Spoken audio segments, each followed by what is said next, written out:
Hey guys, welcome to the latest edition of the Muir Reflection. John from the John Muir Show here, and over the weekend we got word that President Trump is firing the Intel Community Inspector General, a guy by the name of Michael Atkinson. Now, when you think about the Intel Community Inspector General, the first thing that should come to mind is that position being in the news late last year. And that is because with this whole quote-unquote whistleblower complaint that was filed against President Trump, that was eventually taken to the Intel Community Inspector General. Of course, it was supposed to be initially taken to the Intel Community Inspector General, as all whistleblower complaints are supposed to be taken to the ICIG. But in this case, the quote-unquote whistleblower, Eric Sciaramella, who filed this baseless whistleblower complaint against President Trump, he instead decided to first take the complaint to partisan Adam Schiff's office before doing what he was supposed to do and taking it to the Intel Community Inspector General. But eventually, it did, this complaint, this bogus complaint, make its way to the ICIG.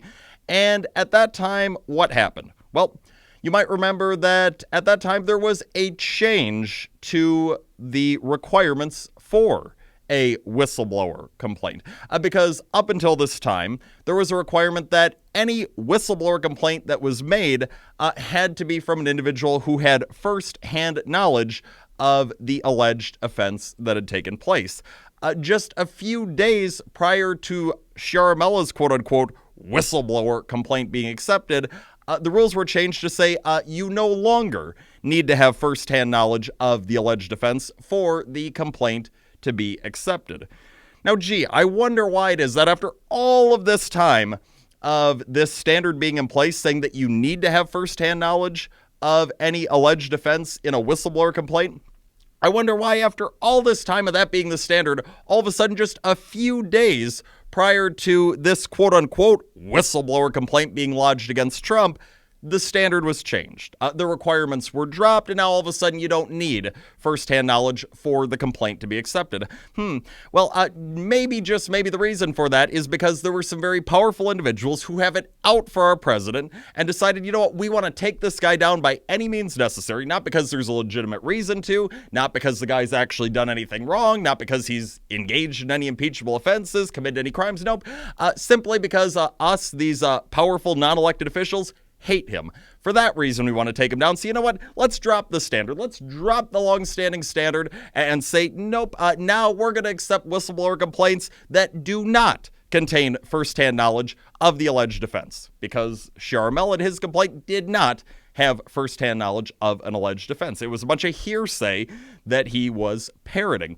But nonetheless, they lowered the standard just so this whistleblower complaint against President Trump could be accepted and acted upon. And it was the Intel Community Inspector General Michael Atkinson who was acting on this totally bogus whistleblower complaint. And it ended up leading to the entire impeachment sham by Capitol Hill Democrats, wasting a lot of this nation's time, wasting a lot of this nation's money. And in the end, what did we find out? Oh yeah, President Trump, he didn't do anything wrong. There were no impeachable offenses. There were no crimes committed. None of it. It was all just one big partisan stunt by not only these Capitol Hill Democrats involved in the impeachment sham, but also by people like Eric Sciaramella and Michael Atkinson, who allowed this entire sham to progress. So the firing of Michael Atkinson most certainly was warranted. Heck, the only complaint there might be to have is that this didn't happen sooner, because the guy is nothing more than a partisan hack.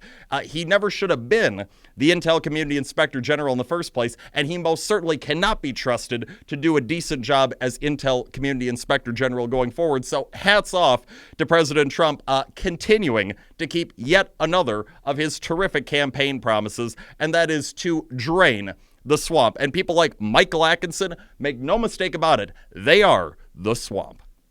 That's all the time that we have for today. The John Muir Show each and every weekday, 8:40 a.m. on WTAQ, 9 a.m. WSAU and WHBL. Till next time, I'm out.